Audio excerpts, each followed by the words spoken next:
Couleurs acidulées, adolescents compliqués, Tout le monde me traite de taré maintenant. famille décomposée C'est parfait. et drôle de manière de communiquer. Je t'aime, mon enfant.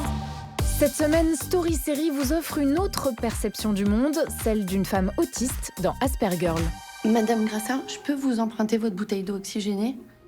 Oh, mais je ne sais pas si j'en ai, il faudrait que je cherche. Bah, avec quoi vous vous décolorez la moustache alors? Alors mettez de côté vos idées reçues, Mais ça se soigne? Non, parce que c'est pas une maladie. pensez à vous adapter, on y va. Bonjour. Bonjour. Arthur Lemonial, enquêteur social, on a rendez-vous à 11h. Il est 10h53.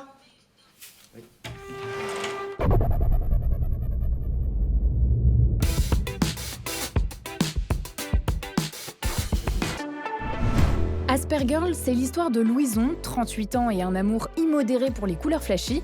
Elle est la mère de Guilhem, 11 ans et une grande passion pour les volcans. Mais le jour de la rentrée au collège ne se passe pas très bien pour le jeune homme. Oh non, t'as pris le dernier riolet, j'adore ça. Tu m'échanges contre ma banane?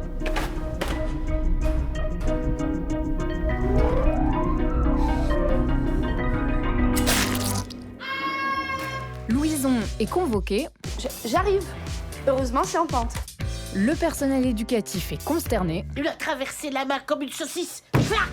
et un enquêteur social est appelé. Je dois m'assurer que Guilhem ait un cadre adapté. Donc je dois rencontrer toutes les personnes de son entourage et faire une recommandation sur où il doit vivre. Mais il vit ici. Oui. Puis il va continuer pendant toute la durée de l'enquête, après on verra. Jusqu'à ce que Louison ait sa réponse, Guilhem est autiste et elle découvre qu'elle aussi. On est autiste, Guilhem. Attends, tu veux pas t'arrêter 2 secondes? Non.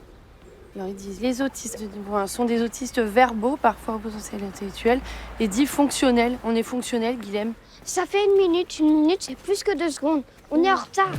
Les deux scénaristes, Adrien Cousin et Judith Godino, ont essayé de casser les idées reçues sur l'autisme. Ils se sont beaucoup documentés et ont travaillé avec une psychologue. Donc l'autisme, c'est un trouble du développement neurologique.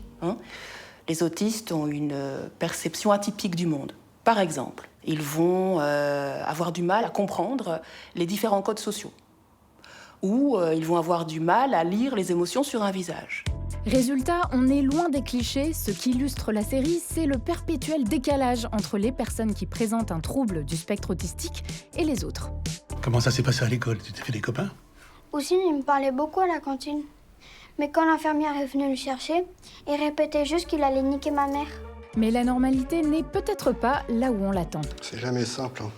Surtout avec les neurotypiques. Ils sont difficiles à lire quand même. Une fois, j'étais avec mon crush et il a tellement soupiré que j'ai cru qu'il faisait une crise d'angoisse. Et en fait, c'était juste que je le saoulais. Moi, je sors plus qu'avec les autistes. Ça résout le problème.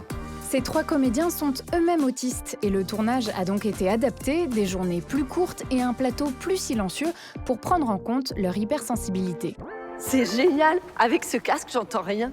Dans le rôle de Louison, on retrouve Nicole Ferroni, ancienne professeure devenue humoriste et actrice. Et sur le tournage, elle a croisé son ancien collègue à France Inter, Alex Vizorek.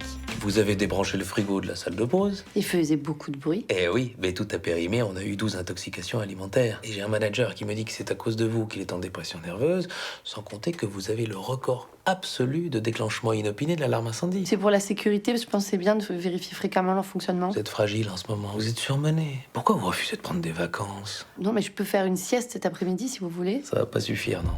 Karel Brown, qui joue Guilhem, est un débutant. Il avait quelques figurations à son actif quand il a été repéré par la réalisatrice d'Aspergirl. Lola Roqueplo ne s'est pas trompée.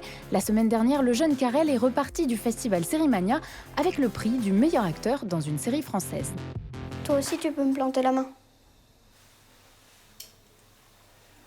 Sérieux? Oui, comme ça, je m'excuse et on pourra être amis. Mais t'es un dingue, toi, en fait. Non. Si, t'es un dingue, un vrai fou furieux, même. Je savais que t'étais différent des autres chacals, toi. Non, je suis comme les autres chacals.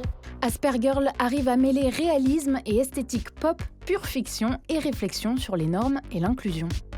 J'ai senti que vous aviez encore besoin de moi.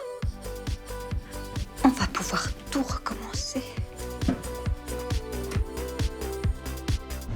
La semaine prochaine, l'une des plus grandes séries de tous les temps débarque sur OCS. Il y aura des robes moulantes, des cigarettes, beaucoup de publicité et de whisky. Yeah. Do this again. Old fashioned, please. Bienvenue dans l'Amérique des années 50 et de Mad Men. À la semaine prochaine!